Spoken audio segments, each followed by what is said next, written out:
खुलुमबाय स्टुडिअ दं आं राजिब बसुमतारी थारैनो दिनैनि समाव बिटिसि सरकारा सिखना जोहोलाव नेशनेल पार्कखौ नेशनेल पार्क महरै फोथांना लाखिनो हागोन ना गिदिर सोंथि बयनिबो गोसोआव दिनैनि समाव बे बाथ्राखौ एबा बे सोंथिया गोसो सिङाव सिखारगोन आरो सोंथि खालामगोन जे रुनिकाटा रेन्जनि उदालगुरि सोरां बाजाराव बिखा खामथाव बिफां लाइफां एबा दंफां लाइफांखौ दानस्रांना फारसेनिफ्रायनो सिलिंखार खालामदों बिखा खामथाव जेराव नोंथांमोना जोंनि बे एक्सक्लुसिव भिजुअलनि गेजेरजों नुदों माबोरैहाय बेसेबा गिदिर गिदिर दंफांफोरखौ दानस्रांनानै सिलिंखार खालामदों रुनिकाटा रेन्जनि सिङाव थानाय जा उदालगुरि सोरां बाजार ओनसोलनि बे एक्सक्लुसिव भिजुअला थारैनो दिनैनि समाव बिटिसिनि सिङाव थानाय गोबां फरेस्ट एबा फरेस्ट रेन्जनि एबा हाग्रा ओनसोलखौ फोथांना लाखिनो हागोन ना गोबां सोंथि सिखारदों गोबां सोंलु खालामनो लुबैदों आथिखालनि बिटिसि हाग्रा बिफाना बिनि सायाव बेसेबां सांग्रां जेराव रुनिकाटा ओनसोलाव गोबां मानि जा रुनिकाटा रेन्जनि सिङाव थानाय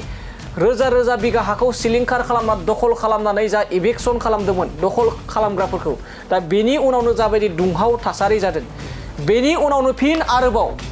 रुनिकाटा ओनसोलनि सोरां बाजार ओनसोलाव जायखौ उदालगुरि ओनसोल होनना बुंनाय जायो बे ओनसोलाव माबोरैहाय नोंथांमोना नुना मोन्दों एक्सक्लुसिव भिजुअलनि गेजेरजों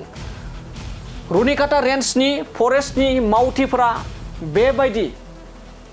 बेबायदि थांनानै मोगा मोगि जाहैदों जे दिनैनि समाव सिखना जोहोलाव नेशनेल पार्कखौ नेशनेल पार्क महरै दोननो हागोन ना हाया थांनाय 2025 मायथाइनि गेजेराव जा जोंनि बिटिसिनि सिङाव गोदानै फोसावजादोंमोन जे सिखना जोहोलाव नेशनेल पार्क होननानै नाथाय दिनैनि समाव साननो गोनां बाथ्रा आरो गोबां साननो गोनां जाना फैदों बे नेशनेल पार्कखौ नेशनेल पार्क महरै फोथांना लाखिनो हागोन ना हाया सरकारा बेनि सायाव सानदोंना सानाखै ना गुबुन दोलोनि सरकारनि खुंथायनि समाव बेबायदि सिखना जोहोलाव नेशनेल पार्क जानायखाय गोसो होआखै नामा आथिखालनि सरकारा बे मोनसे गिदिर सोंलु जेराव थांनाय गुबुन दोलोनि सरकार खुंथायनि माखासे खामानिफोरखौ देख्रुबनाय माखासे सरकारनि खामानिनि सायाव बाथ्रा बुंनाय बेफोरबायदि गोबां अजद दान्थे बिदान्थिखौ नोंथांमोना नुना मोनखादों थारैनो बे मोनसे गिदिर सोंथि दि नेशनेल पार्कनि सायाव बेसेबां सांग्रांथि आथिखालनि बिटिसि हाग्रा बिफाना बिटिसि हाग्रा बिफाननि मावफुं सोद्रोमा पानिराम ब्रह्म बिथाङा रुनिकाटा ओनसोलाव बेफोरबायदि गिदिर गिदिर दंफांखौ दाननानै सिलिंखार खालामनायनि सायाव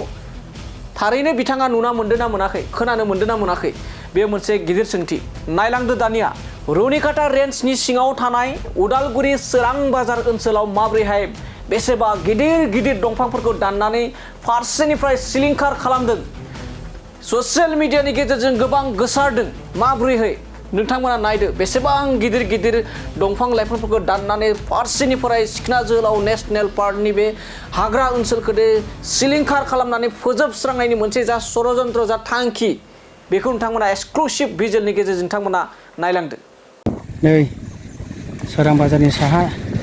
एवदोंमोन नै सा सानजा सोरां बाजारनि जा गोबां खामानि एवग्राफ्रा ओरै एवलाजोबदोंमोन नै गासैबो जों ओरै सोरां जोब्बाय नै सोरां बाजार